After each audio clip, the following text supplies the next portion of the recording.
right. What is going on, guys? Welcome back to the Rantin Review Pro Wrestling, and we are going to be on Twitch a little bit tonight. We are covering AEW Dynamite from the other night, November the 2nd, 2022, from right here in my hometown, right here in my backyard, Baltimore, Maryland. I wanted to do a live stream on this one to try to talk about the show in a little bit better context than the usual videos. And, just in the celebration of actually being at the show live to kind of do a live stream. So that's what we're doing with this right now. I do welcome all of you who are joining into this live review of a live attendance at the show last night. I've seen a lot of reviews. Actually, I was listening to them on the way home last night. My experience with this show was apparently different than a lot of other people's. So let me turn this light up a little bit.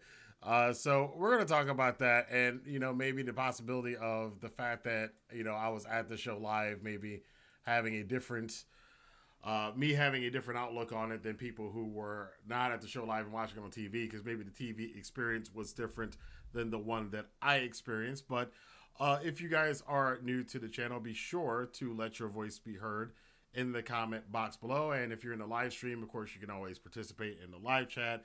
If the live chat is working, hopefully it is working. If not, then let me know. But we're going to talk about pretty much everything involved with this show and see what's going on. I have to say, as far as just overall experience, a live experience, the AEW shows are a lot of fun. And I went to the one back in May in Baltimore. This one I think was a lot more fun. There were less people at this one because, as many people have known, they've kind of been redoing and almost wearing out the Northeast. But I didn't mind. And I will tell you this: some of you guys saw on Twitter where I was sitting at. I was in the second row on the hard camera side next to the timekeeper, which is funny to me. I've never seen that. The timekeepers actually keep time. That's pretty funny. The staff of the AEW staff, those people, like, they are having the time of their lives.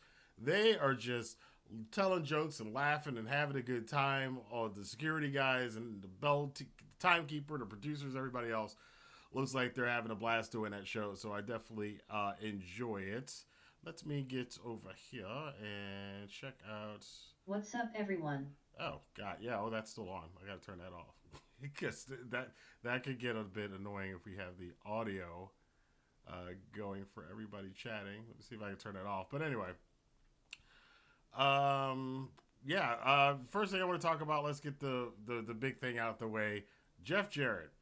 We're going to talk about all the big shocks, but Jeff Jarrett was definitely one that we do need to talk about, because a lot of people have a lot of mixed opinions on that. My opinion is that, I am not a big fan of Jeff Jarrett. I never was a big fan of Jeff Jarrett. I think his best run was probably in the New Generation era in the WWF, and also what he was doing in I would say his WCW run when he went back in, I think it was 1996. That was a good run. I don't watch a lot of I didn't watch a lot of TNA, and a lot of people know that who follow my channel. They always ask me why I don't cover Impact. It never appealed to me. None of it ever appealed to me. That being said, his appearance was a shock. I did see him come through the crowd, and he hit Darby Allin in the back of the head. Darby bled all over the place. They had to actually change the mat. What's up? They actually had to change Just the mat. got back into wrestling from a couple-year break, but I love your vids, Boss MD represent.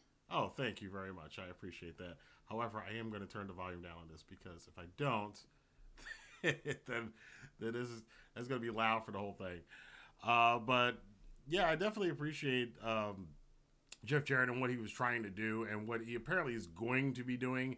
He supposedly is going to be a part of AEW as far as the same kind of similar role to what he had in the WWE, which, from all reports, in the WWE, he was doing the house show stuff and it actually helped increase the house show attendance. So if he's doing something similar like that here in AEW, it's probably a benefit for AEW.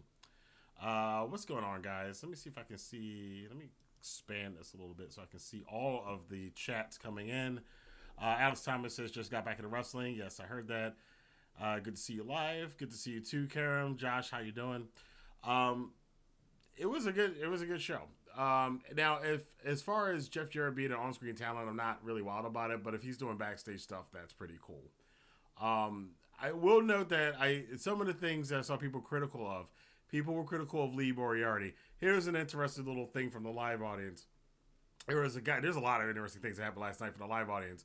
During the match of Moriarty and Moxley, there is a guy who was loud through the entire show. He actually yelled out to Lee Moriarty, "You look like the guy who's the character in the video games that nobody wants to use." And everybody started laughing. It was that, I hate to say that, but he's kind of right. But Lee Moriarty just hasn't found his character yet. I don't think that's going to be a problem for too long for Lee Moriarty. He's a great wrestler, but yeah, his character, once that guy said that, now I can't get that out of my head. He is like that create your own character in the video games that nobody wants to use. So I thought that match was okay. There was one match that I thought was the most exciting match of the night, but that definitely was not it. Moxley's promos, they were good. I like how they kept MJF in with the promos from William Regal. But let's talk about the next big surprise that showed up, and that was Colt Cabana. As soon as Colt Cabana came out, and some of you guys noticed, I suspected it was either going to be Adam Cole, it was either going to be Claudio, Adam Cole, or Colt Cabana. And I said Colt Cabana kind of tongue-in-cheek. I missed like half of the show, but the half I got was really good. Yeah, it was pretty good.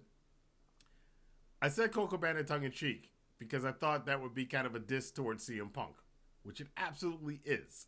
And I remember this was one of 3 times on the night I was like, literally in the crowd popped. I was like, I cannot believe they did this. I don't know if you guys heard it at home. I haven't watched the show back, but there were definitely a lot of CM Punk chants. Ooh, man. Afraid of the Elite leaving in to WWE when their contract is up, but seems Tony has sided with the Elite.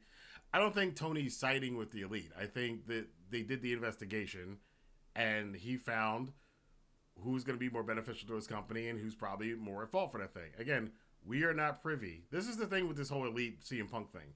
People take sides based off of who they like the most. And I have seen very few people be rational about this thing or be objective about it, because nobody wants to be, because it's wrestling and that's the way people are. But if they did an investigation, and from all the stuff that we have heard, and we haven't heard everything, I it's their company. It's Tony's company, really. And if that's what Tony Khan wants to do with his company, it's his company. If that's what the investigation pointed to, that Punk was to blame, pretty much everybody said he threw the first punch. It's kind of like high school. Whoever throws the first punch, you're the one to get suspended. I mean, that's kind of what happened in that respect. And, it is what it is. I have my feelings about it. They've been well known on this channel. A lot of people watched that video. The 2 videos I ranted about this thing. The leader coming back, I kind of think this was kind of a messed up thing to kind of rub it in CM Punk's face to bring Colt Cabana back. However, I was happy to see Colt Cabana. I was chanting welcome back. But at the same time, and the other people brought this up, and I didn't think about it. They're like, this kind of, I don't know if this proves it or not, but the whole thing was that CM Punk was the reason Colt Cabana hadn't been on Dynamite. They're kind of making it, either that's the truth or they're making it look like it's the truth. Again, I don't know. None of us know, except the people working at AEW. So that being what it is.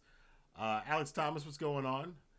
CM Punk and the Elite, if they could work it out, could make great wrestling moments and money. It's sad. Yeah, but again, keep in mind, as of right now, CM Punk is not released from the company. He's not quit the company.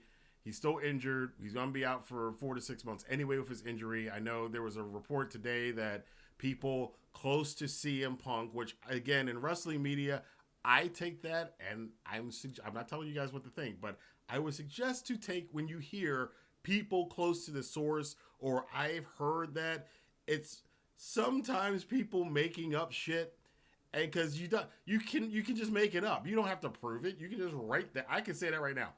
Sources I saw backstage, which I didn't go backstage, backstage at Dynamite, I talked to certain wrestlers and production staff. Actually, I did talk to some production people at AEW last night. And I got the impression that I could say some bullshit like that right now, be completely, absolutely untrue. So keep in mind when you guys see that stuff. Not saying that it's not true, but until I hear, you guys know, until I hear it coming from the wrestlers' mouths, from Tony Khan, Triple H, a press release or something else, or an actual sports magazine, all of this, sources say stuff, I don't care. But they still could make money. He still could come back later in the year. You never know. And, you know, if he does, there are going to be people that are going to go, see, I told you it was a work the whole time. That doesn't mean it's a work the whole time. There's a guy who wrote a comment the other day. It's like, no, that probably means they worked it out. I think to most rational human beings who have a brain, we can all kind of see that thing was not a work. It obviously was a problem. I'm not going to get into it anymore. I can't. If you want to believe what you want to believe. Anyway. I do think the Colt Cabana thing, that was to CM Punk to kind of tell him, hey, man, you know, we're kind of messed up. But let's talk about this match we got up on the screen right now. Let me take myself off camera for a second. We're going to talk about my favorite, what was my second favorite match of the night, and that was this match with Samoa Joe and Brian Cage, which, again, another person, Brian Cage. Wow. This is multiple, you know, this guy went from not being on the show to now he's been on multiple shows, multiple main events now on AEW Dynamite. I'm kind of impressed that he was there. He did a good job. I enjoyed what he did. I enjoyed him being on the show. Thought the match could have been a little bit better, but seeing Brian Cage versus Samoa Joe it's kind of a personal dream match. And they delivered on his match. His match was very hard hitting. It was fun to watch live. Let me read this real quick from Karam. Even though Twitter is not a real place, I have seen good arguments made on it by mutuals, like for the example, Dak's constant praising of Cornette that inadvertently, I guess you mean, endorses his hateful comments, thoughts. Hey, RR, what's up, great man? I haven't seen any of that, and look, again, I was talking about this with a completely different subject unrelated to wrestling. People believe what they want to believe. If you want to believe what you want to believe, cool. If you want to like who you want to like, cool. Some of y'all know my thoughts on the guy with the tennis racket. I rarely ever want to say his name because of that audio of him talking about starting a riot at a show and back in the day, and his use of certain words that I didn't appreciate very much. So I've met Cornette. I've had a very long conversation with Cornette about 4 or 5 years ago, and I'm just not interested in talking to him or people who think that's a cool thing to do. That's just my perspective on it. Whatever Dax does, you know, I don't hold people accountable for the people that they like or associate with. I think Dax is a great wrestler. I love FTR. I'm going to be really excited to see them this weekend in New Japan. But, you know, I think everybody we know is associated. Everybody you know probably knows somebody that you probably could not stand. You might not know they know them. You might not know they talked to them. But I guarantee you they talked to somebody who at some point in time you probably cannot stand. Let me move the camera up a little bit here to get that on here. So anyway, yes, Cage was a good match against Wardlow. By the way, if the speech is interrupting the video, you guys let me know because I think I turned it off. I can't hear it right now, but if you guys are hearing double voices, let me know. I like the Ward Joe stuff. Some people are complaining about Wardlow's TNT title run. I just gave them praise for making the title a heavyweight bruiser power wrestler championship. I want to see where it goes. I'm not going to be complaining about that at all. I think it's fine. So I definitely enjoyed that match. See what else we had here. Oh yes, the Acclaimed Daddy Ass. This is another thing I heard a lot of people complaining about. People were saying that this went on too long. I did think the middle part, from being there live again, I felt it went a little too long in the middle, but we were having a blast. Like everybody I was around, we were having a blast. We were having a great time. It was funny. It was hysterical. Of course, people were like, ooh, they said the line about DX. I'm like, yeah, well, they, you know, if you saw the reunion, Corey Graves did say, I think the other guy is doing something with office furniture, scissors, right? So this is just a playful thing of them throwing it back. Like, I don't take what the Acclaim said or what Corey Graves said about the Acclaimed and Billy Gunn to be shots. I think they're just acknowledging the fact that here are things that are over in another company, and they're not here. That's why they're not here. But this was fun. The aftermath of it was with FTR coming out, which I was actually surprised they were there because they've got quite the flight schedule this weekend. So 15 hours to and back from Japan, and they're going to be back in AEW next Wednesday. So, again, people complaining about FTR not being booked, they're racking up the frequent flyer miles this week. So I thought that was pretty cool. Grokek's Ghost Lawyer, and good to see you.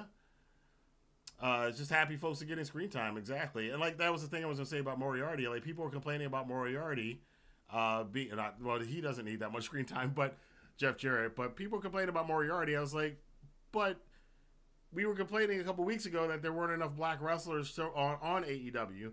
Now we get a black wrestler against the world champion in a prime spot, and now people are complaining that he should be in this one. People, make up your minds what you want. I don't know. Karam says Ibushi posted a photo with Kaito from Noah and a wrestler from All Japan. Many speculated he will end up there or AEW. What do you think about the future holds for him? I don't think he's going back to New Japan. But I do think that it's possible for Kota Ibushi to go anywhere. He's a talented guy. He's nearing 40, but he's still got a lot of years to go in his career. And I think given what we heard him say about his relationship with New Japan, I wouldn't expect to see him back there anytime soon. But again, it's unfortunate because, they did give him a lot. He won, he was in 4 straight G1 finals, won 3 of them. Champion, made a new championship, and, I don't know. New Japan burns itself sometimes and gets burned. MJF will be feuding with Samoa Joe, so having Joe and the Pinnacle versus MJF in the firm by 2023. It's an interesting take, Ray-Ban. Constant multi-man brawls and post-match beatdowns were overkill last night. It reminded me of an episode of WCW Nitro. We loved it back. Look, again, I'm old school. I loved it back then. I loved it last night. So it is what it is. I saw another thing too. That you actually bring up a good point. People were talking about with Jarrett here being in another faction, and then there's all these heel stables. It's like too many heel stables. I know some of y'all were born a lot after the fact, but I gotta go back what I grew up with as a kid. In the WWF, when I was a kid, you had Bobby Heenan and the Heenan family. Jimmy Hart had about 5 or 6 guys in his group. Slick had about 5 or 6 guys in his group. Mr. Fuji had about 4 or 5 guys in his group. This was not uncommon. Same thing with Jim Crockett Promotions. You had, the Horsemen. Cornette had his people. Paul Jones had his people. Gary Hart had his people. There were a bunch of different. They were all flanked by managers. Actually, this is kind of old school because these are all manager-led heel factions. So it is kind of a lot like it was back in the day. So. Outside of Jarrett's cameo, I got you. Let's see. What else do we have here? My absolute... I had the fortunate blessing of being able to go to Forbidden Door and being surprised by Shibata showing up there. Nobody had any idea in the crowd that Shibata was going to be at this show. When he came out, I literally jumped up and I never popped like that. Genuinely popped. And the funny thing about it was a third of the audience popped, and 2/3 of the audience were looking at us like, well, what are you guys up to? Why are you guys so excited? During the commercial break, I did what is the better thing to do. And instead of going to the people who were like, who's that guy? And going, you don't know anything. Oh my God, it's Katsuyori Shibata. How you don't know? No, I sat and said to the guy, there was 4 people behind me who were very interested in the story. They're all looking at me, which felt weird. But I was explaining the story. I was like, 6 years ago, this guy was in a match with Okada. Okada. He headbutted this dude. He bled. He had a brain bleeding. He almost died in the ring or died after the match. And he's been out of the ring forever. Nobody ever thought he would wrestle again. So for him to show up and him to actually be having a match against Orange Cassidy of all people, with Mike Tyson also going to be doing commentary Friday night, they absolutely talked me into watching Rampage on Friday. I have got to see Orange Cassidy versus Katsuyori Shibata for the All-Atlantic AEW Championship with Mike Tyson doing commentary or ring announcing or whatever he's got. That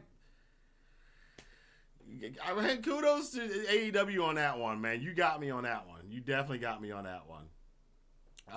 Samurai says, I almost straight up passed out with Shibata's music hit while I was at home. Yeah, I enjoy too explaining it to a lot of people. One of the guys actually said he's been thinking about watching New Japan for a while, and he's like, "Oh, I'm definitely going to check," because I passionately described to him the Okada Shibata match. He's like, "Oh, I'm definitely going to watch that now." I was like, "Yeah, good, you do go watch it." So New Japan, you owe me another subscription. New Japan probably owes me commission for a lot of New Japan World subscriptions, but I love you guys. Don't come after me anymore. Ghost Lawyer says, do you think that Shibata versus Cassidy is going to be the main event, or is it going to be a different? I think there's going to be a different match for the main event. I think that's one. If it's not the first match, it'll probably be in the middle of the card. Remember on Rampage they typically do the main events as the first match because the show airs so late. So the main event is usually the first match at 10 o'clock, and then they kind of decrease in quality. They switch it up sometimes, but I think for a live one, they're probably going to run with whatever the main event's going to be is going to be first. I don't know if this is going to be the main event. I guess they're going to kind of gauge the reaction, and Tony's a stat guy, so he's going to look in Google Trends and see who's trending the most. And if Shibata's name is trending more, and Shibata and Orange Cassidy's trending, it'll probably be the first match as the main event of the show. So that was pretty. I absolutely enjoyed it. I did not expect that to happen whatsoever. Colt Cabana, we did talk about Colt Boom Boom Cabana, and the CM Punk chants. There's another chant I want to talk about. This is something that a lot of people are not talking about, which I'm surprised at. They ran this promo about Malachi Black. House of Black is coming back. I covered this, and I did apologize to him for because I did go along with this. This is what again I was talking about earlier about sources said, and I actually fell for it too. Sources said that he had an issue, and he said on his Instagram he didn't have it. It wasn't what everybody was saying it was. I take the guys for his word. I'm not going to call anybody a liar when they're telling me about their own mental health and their own career. If that's what he says. That's what he says about himself. And he was upset that people were spread around. I wasn't anywhere nearly as bad as other people, but I did say that he might be asking for his release, which he did not say. He did not ask for. So that's what he said. I'm going with it. But apparently the House of Black is coming back to AEW. Apparently they are burning his effigy. So what I'm taking from this is that he's going to come back as he's either a completely different character or a slightly different character, or they're going to do some sort of upgrades to the House of Black. So I'm curious to see what that's going to take shape, how that's going to take shape. The other one we got, of course, was another one of these Elite teases that the Elite are coming back. So that was really cool to see. A lot of people in the crowd pop for that too. So at least here in Baltimore, there are a lot of Elite fans who are very excited about them coming back, and clearly they're going to be going after the Trios Championships. So that's going to be a thing. What else we have? Oh, my boy, Lamar Jackson. Okay, so again, first Rick Ross walks right by me in between the commercial break, and I had to do a double take. I was like, "Whoa, that's Rick Ross." It's like, and the girl in front of me, she's like, "That's not Rick Ross." I'm like, "No, that's Rick Ross." She's like, "He's lost a lot of weight." I was like, "Yeah, he's lost a lot of weight, but that's definitely Rick Ross. Trust me, I have listened to his albums about 9,000 times. I know Rick Ross when I see Rick Ross." And some people are surprised that Rick Ross was in Baltimore. I don't know how much I want to say about this, but Rick Ross, some of his songs are very, very true. I'm just going to put that. Rick Ross's songs are true. He knows some people, some females in Baltimore who I also happen to know. So we're not going to go any further with that. But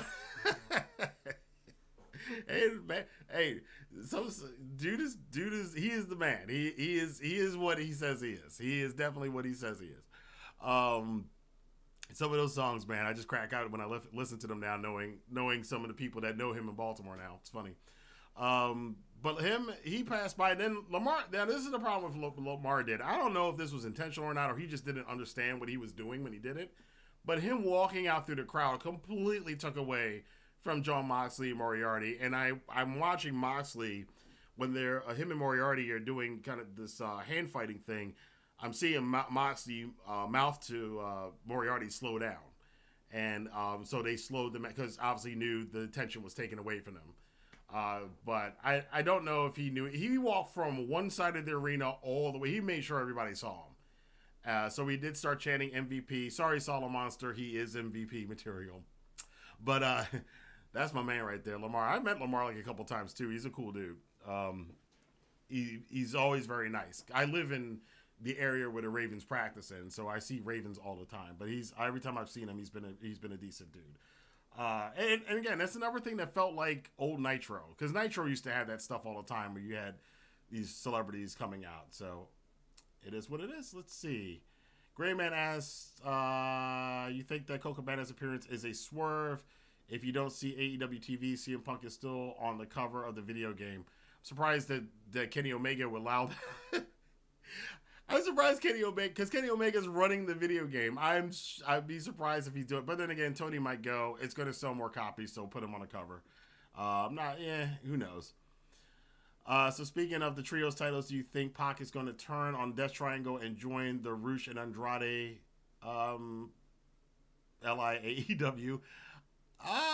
Pac. He might not need to join anybody. That's one I can't peg because I can't really see him fitting there, but maybe he does. That's a good call though, Ghost Lawyer. Possibly. Jamil, that Ross reaction. Wrong. Did you ask Rick Ross if he still eats pears? I'm not gonna out my friend. I'm not. She knows him. I'm not going to go any further with it. I'm not going any further with it. Speaking of that, there he is right there, him talking to Keith Lee. One of my favorite rival feuds and storylines in AEW right now is this stuff with Keith Lee and Swerve Strickland. I love this storyline, and I love the way they're playing it off, and we all know where it's going. But again, it's not so much the destination, it's the journey, and the journey with this one has been pretty good. But there he is, Rick Ross, with Tony Schiavone looking completely out of place in his picture, but it's all good. So we did that one. We did this one, the All Atlantic Championship. Jungle Boy, by the way, another surprise on the show, but not much of a surprise. Him showing up and running Luchasaurus off or diving through Luchasaurus off the table. That was great. This was my favorite match of the night. I did see some people say, and I haven't watched it back yet, that the choke slam on Phoenix from Luchasaurus looked terrible on TV. That was literally as far away from me as this camera is right now. That's how close I was to it. And it looked nasty from where I was sitting, but then again, I'm sitting like right there, so it looked nasty from where I was sitting, but I haven't watched it back on TV yet, so maybe it did look terrible on TV. I thought it looked nasty. He was selling it pretty good, because the guy next to me, he's like, "Get up, Phoenix, get up, you gotta get up," and this little kid's like, "Come on, Phoenix," and he's like this. Let me touch on now some of the other funny things that happened. Some of you guys, and I tweeted this out, probably didn't hear this on the TV show, but oh God, which match was it? There was a match. I think it was a Brian Cage match. There were chants of "He's not Usi" several times. Now, it wasn't a lot of people. It was loud enough for me to hear, but it was kind of light, so I don't know if the TV audience picked it up, and AEW might have trimmed the sound down, but there definitely were chants of "He's not Usi" in the crowd. So there was that one. There were guys in the crowd that were doing a chop fest on each other in the middle of the show, and then they hugged in that, peace, love, and pro wrestling. There you go. What was it? What the other crazy thing? AEW has this very interesting disclaimer at the beginning of their shows before they go live on TV, where they basically, I don't want to get into politics, but it's pretty politically correct that they're asking the audience to behave, not only at the show, but in the parking lot and everywhere else, which my section, we started cracking up because all the things that they were asking the crowd to not do, we're all sitting there going, that is everything every wrestler does in every single wrestling show.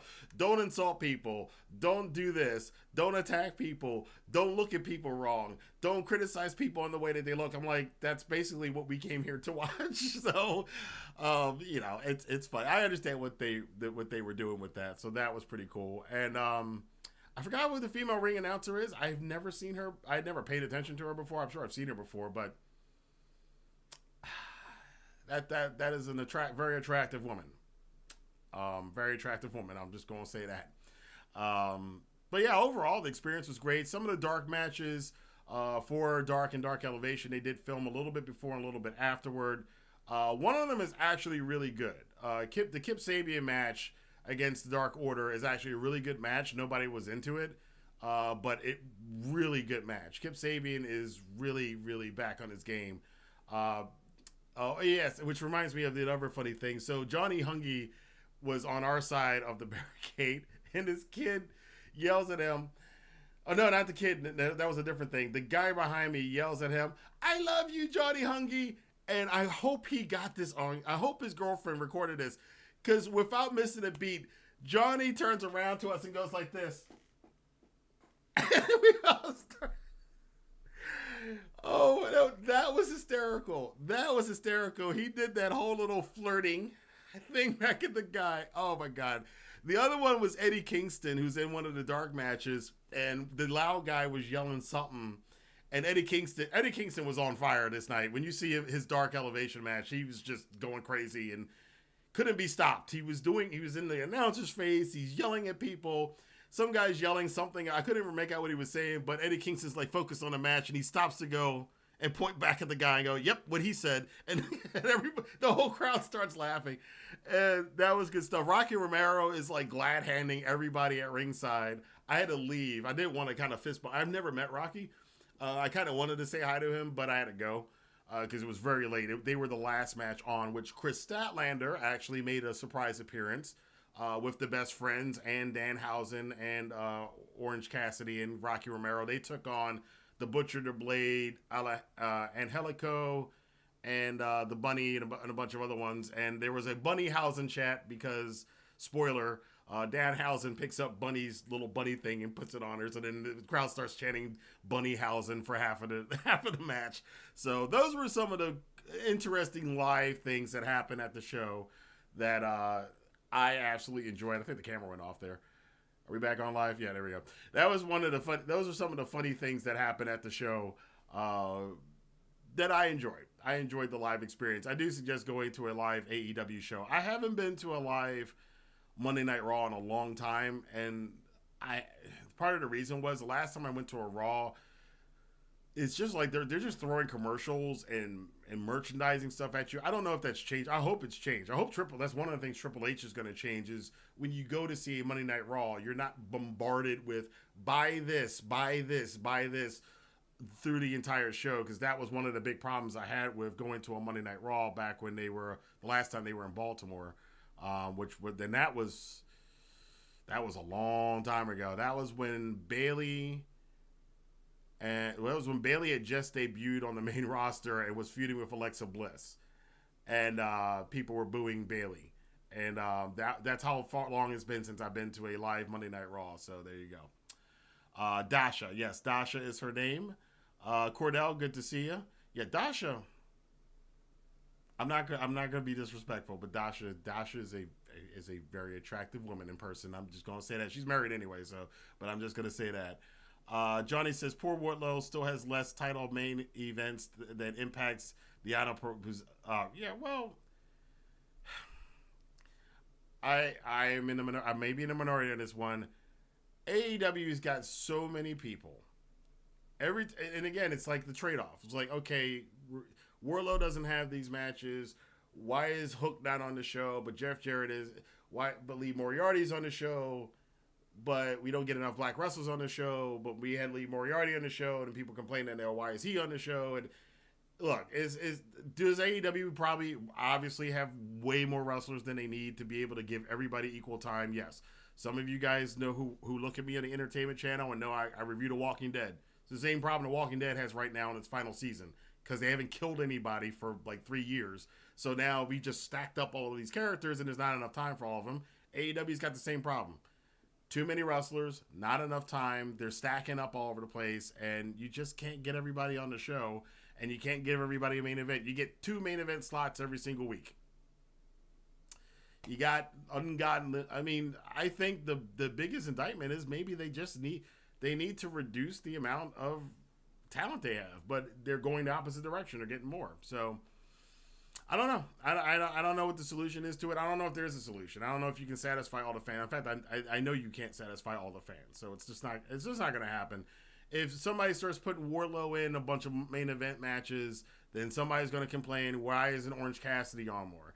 And if Orange Cassidy isn't on more, then somebody's going to be like, well, why isn't this person on more? There's always going to... FTR was complaining about not being on, and now FTR is on. Well, now why don't we see Private Party, who did show... That was another one. Private Party does show up on Elevation Dark. They have a hilarious spot with Matt Hardy, Private Party, Morrissey, Ethan Page, and The Firm. I think it's probably going to be on Elevation. It's either Dark or Dark Elevation. That is a segment that segment ends really funny. So look out for that one if you're going to watch Elevation. That's a good segment.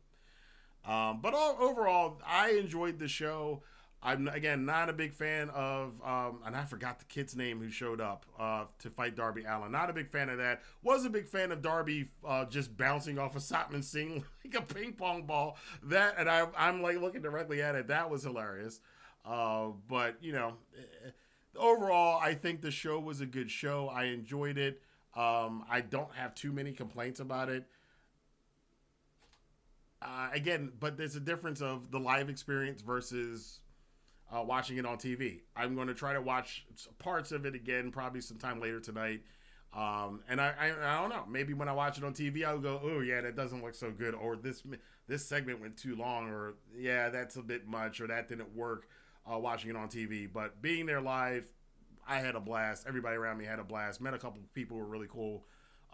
Fortunately, this was the first time, I will say, however, funny enough, because it's in my hometown, this is the first time I've been to an AEW or New Japan show in about 4 years where I did not have somebody come up to me and go, Rassslin Rantin. And I was like, because I'm always like, I love it when you guys come out. I met a bunch of you guys, you know, out and about, but sometimes it's like, so... I don't think they even follow my channel anymore. It was one person who kind of scared me with the way he followed me around the entire arena. But that being said, I wasn't recognized, which is, I like that. I like meeting you guys, but I also like not being recognized and just being able to be a fan and just enjoy the show. But again, if you guys ever see me at a show, don't hesitate. Don't think that I don't want to talk to you guys. Don't hesitate to come up and say hi. I will always say hi to you guys. But it was kind of fun being just a fan again, because it's been... like Forbidden Door, I got recognized like probably 20 times. It's the DC show, I was recognized, and Bad Boy Tito's yelling at me from the ring, for God's sake. So, you know, it's like, I just want to be a fan again. So I got to be a fan for one night. It's pretty cool. But yeah, so that's all with the show. So I want to know what you guys think. I'm gonna read a couple comments here. And then we will be wrapping this up for today. I just wanted to give my thoughts on the show, since I saw a lot of people were ragging on it. And I'm kind of like, I thought the show was awesome, but I don't know what y'all were watching. But, you know, again, different perspectives. Let's go back here. What did you think of the Jade and Shafir match? I think it should have been shorter. I get the gimmick. I kind of like the Jade storyline with Nyla Rose, the way they're doing it. But I mean, it's the most interesting thing Jade's done since she's been there as far as an opponent is concerned. The match was terrible, though. Jamil says, do you think Eddie Kingston will be the guy to beat Jericho for the ROH World Championship? I think it's going to be Danielson. It's either going to be Danielson or Garcia. One of the two. I think we are going to get the Garcia turn. I think they're just kind of throwing us curveballs. But I think Garcia, if it's not Danielson, which clearly looks like it's going to be the Full Gear match, I think it'll be Garcia eventually. Wardlow's run has started looking a lot better. See, and here's Josh saying he likes Wardlow's run. I think it's different stuff to have different people, man, and that's what's cool about it. I think him and Hobbs are going to be an absolute banger. I hope so. Hobbs, this is a big match for Hobbs, and it's a big match for this championship. I've said, you guys know, a couple months ago, I was like, you know, the TNT title, if they're going to bring in the All-Atlantic Championship, Wardlow's got the TNT title, make the TNT title a heavyweight bruiser big guy championship, kind of like the never open weight championship in New Japan used to be a strong style title. They're not going to do quite strong style, but just make the TNT title just like you got Miro when they ever book him. You got Miro, Hobbs, Wardlow, Samoa Joe, Brian Cage. You got W. Morrissey, and about the bootleg Brock Lesnar kid that they got. You got like about 10 or 12 really big, muscular, beefy, brutal, mean dudes. Butcher, they could all go for the TNT Championship and all feud for it. And Wardlow could be the king of the monsters. Luchasaurus is another one. So they definitely have the ability to do it. Satnam Singh, another one, if he ever can wrestle. Let's see. Gray Man says, I honestly thought Jay Briscoe was going to show up. That would be interesting. That would have been an interesting one. I did say Colt Cabana again as a joke, but I didn't think they were going to do it, but they did. Michael Furr, what's up? I did get... somebody recognized me from middle school, which was weird because I don't remember middle school that well, but somebody recognized me from middle school. Being an old-time NWA WCW fan, Baltimore is always a hit crowd. I hope they return to Charlotte, North Carolina. They haven't since Cody left. Yeah, I don't know why they don't tap into the North Carolina crew. The only thing I can think of is that Baltimore is not as hot, and probably the Carolinas are not as hot for wrestling. And I do tell this to a lot of younger wrestling fans. Like, there were hotbeds of wrestling.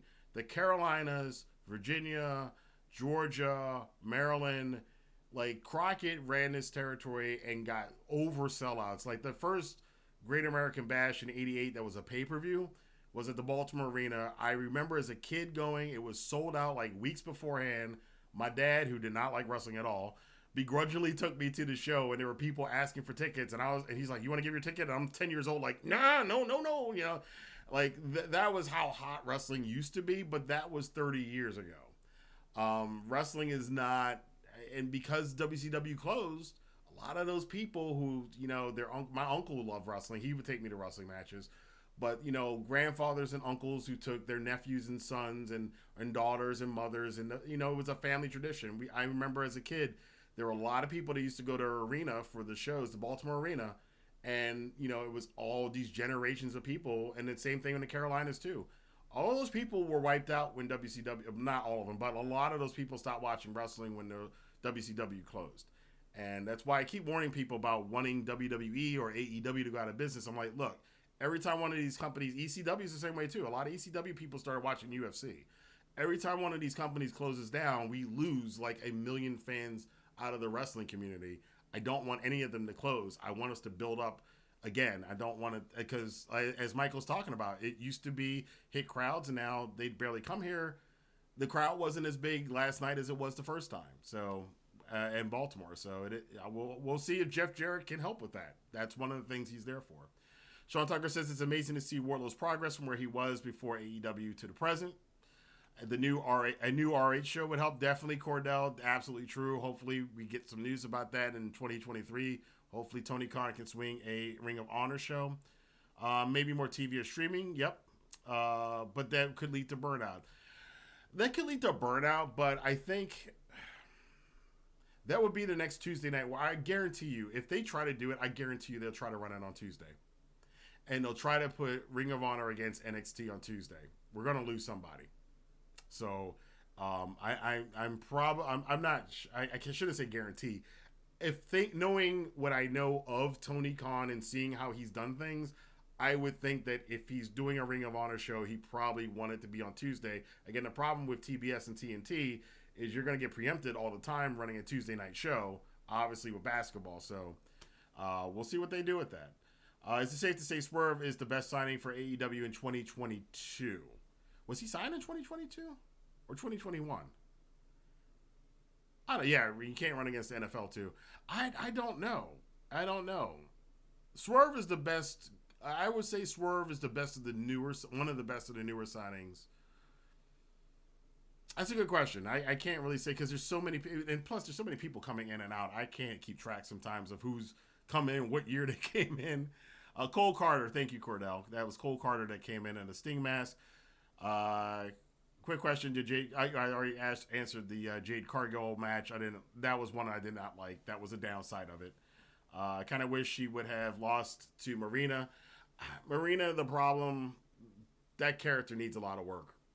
It needs a lot of work. Kind of like Lee Moriarty. A lot of these characters need to find their own voice. I think that's what it is.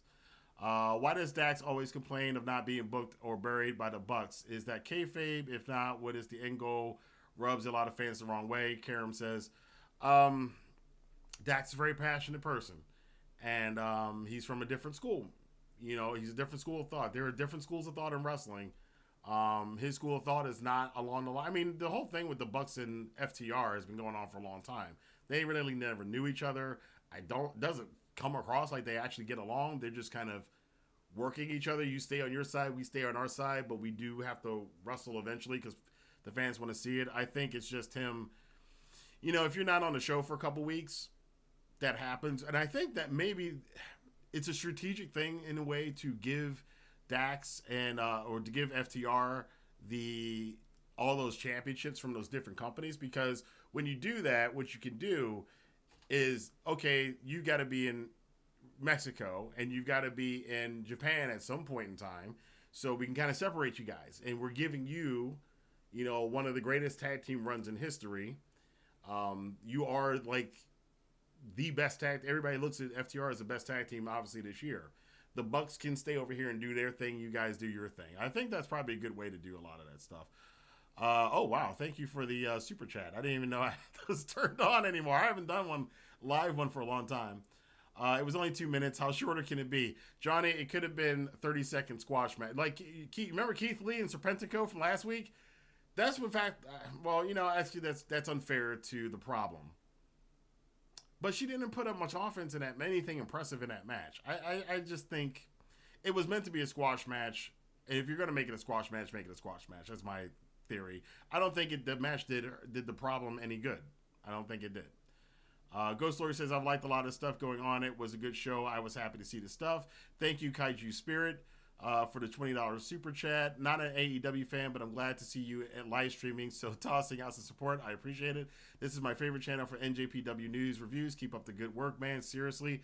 Boy, we got a big Saturday. And for those of you who did not watch, because I don't know why that video is not getting a lot of views, probably did not promote it correctly, but I did a preview video for Battle Autumn this coming Saturday. There's a lot of stuff I heard afterwards. How's best to say this? There's a lot of stuff that booking-wise might happen on that show that I'm very interested in. That's a good way to say it.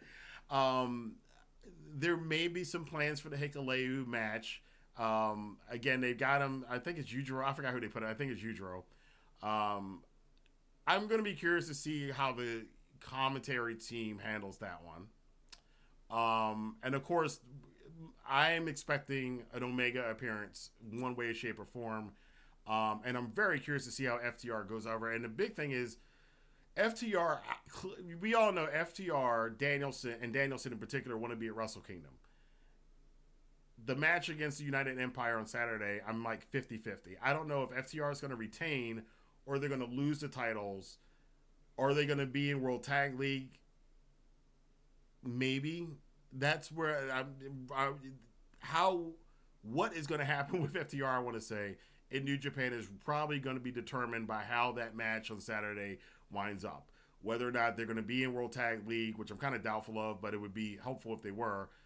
And whether or not they're going to be at Wrestle Kingdom as champions or coming back to take the titles in some sort of triple threat match or something like that. So those matches are matches to definitely look out for, and definitely look out for the semifinals of the NJPW World TV title. Now, I've been watching a lot of Japanese wrestling fans and translating what they've been saying.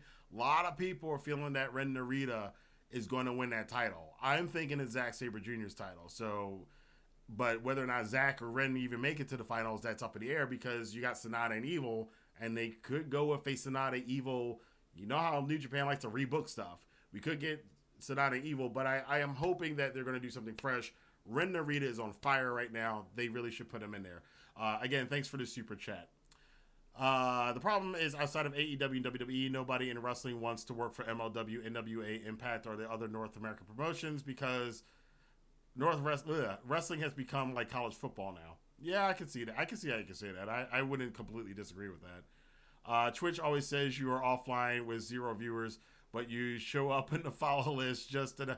Yeah, I know Twitch. I have not mastered Twitch, and I have not put the time into mastering Twitch. I probably should, since I'm playing God of War Ragnarok, which I expect to get a lot of views on when it comes out, and I think it's in 6 days, 5 days, whenever it is. I will be live streaming God of War Ragnarok.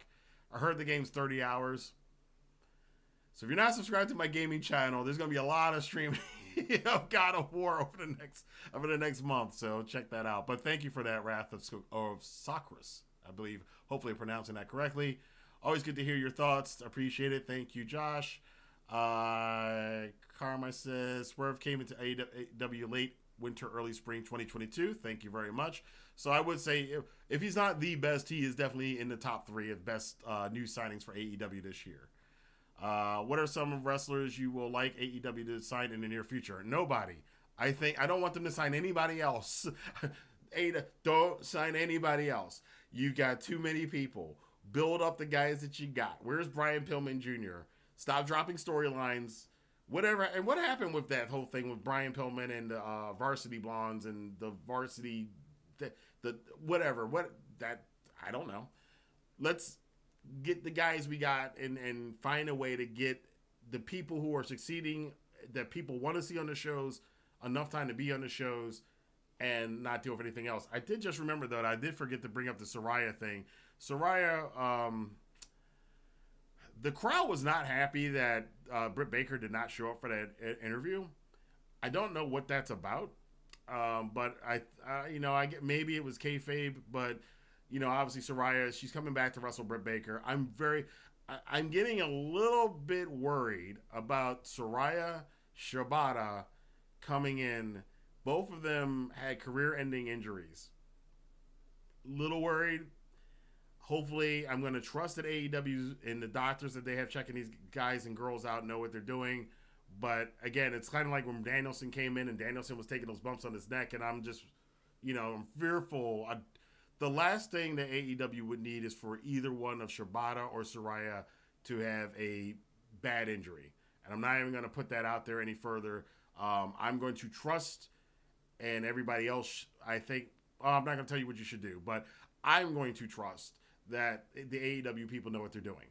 And that just because New Japan is not going to let Shibata wrestle a full match, just because WWE wouldn't let Saraya wrestle a full match, maybe they are capable of wrestling a full match, and there are other reasons why they weren't letting them wrestle. But it is, Daniel. But then going to the Danielson thing, Danielson has wrestled pretty well. I think he got a minor injury. Well, I say minor. I'm not the one taking the injury, but he did get banged up in a couple matches. But he was out for a while, obviously this year. But it hasn't been anything catastrophic, I guess is what I'm saying. So.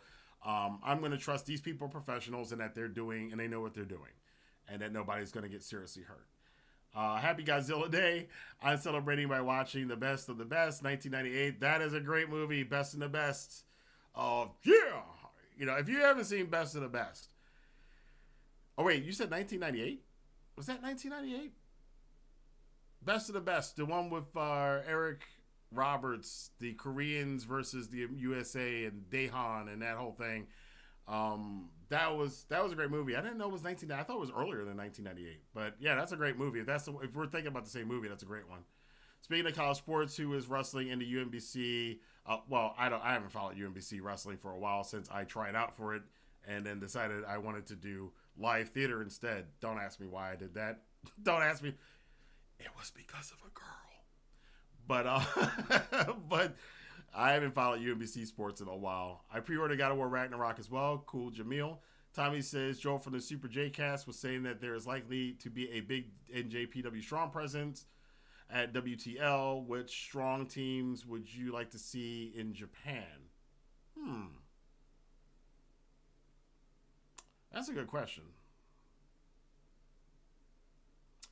I'm predicting. I guess. Aussie Open, yeah, obviously, but yeah, I guess I'm gonna reserve comment on that because I guess it's gonna depend on what the field is, like how big the field is this year. Are they gonna have a bigger field or a smaller field? They are mixing it with the juniors tag league at the same time this year, so I'm getting a feeling that the spots are gonna be limited. But New Japan doesn't have a lot of tag teams anyway, so all of them, take all of them. because New Japan's main roster doesn't have a lot of tag teams. It got really 2. And Grayman says, like Tony Khan can be trusted with Trevor Lawrence. Depending on Battle Autumn is going to, yes. Depending on Battle Autumn is going to shape World Tag League. Absolutely. So thank you guys for checking out the live stream today. Definitely let me know. I'm going to be doing live streams at the end of the year. I'm thinking about a way to do the end of the year awards as a live stream. Probably the same way we did the tier list thing for the G1.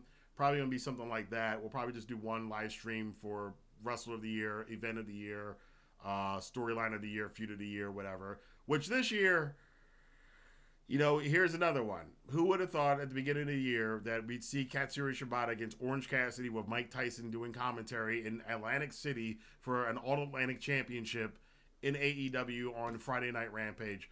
Like, that's on nobody's bingo board. Nobody had that. But, in a year where Cody goes to remember Cody going to AEW was a big deal. Vince is retired. Unfortunately, Inoki passes away. We got a AEW New Japan show. It's Carl Anderson has screwed over New Japan. It's just 2022 is going to be one of the most entertaining year-end videos that I have ever done. Triple H taking over WWE. I mean, Jesus Christ, man. It's been a crazy year. But thank you guys for checking out the stream. If you like this video, please be sure to hit the like button, the subscribe button, and the notification bell. Be sure to share this video on Twitter, Facebook, Instagram, Reddit, wherever you talk about wrestling and sports entertainment. Until then, what do we got coming up this weekend? I did record the video about comparing WWF from 1997 to AEW in 2022. A lot more similarities and differences in that one. And obviously, I won't be reviewing Crown Jewel. You guys know I don't watch the Saudi shows. But I will be reviewing the Battle Autumn show from New Japan this weekend. And I probably will be reviewing Rampage this week. I got to review Shibata versus Orange Cat. I got to review that. So, yeah, 2022 was drunk. It was awesome. Thank you guys for checking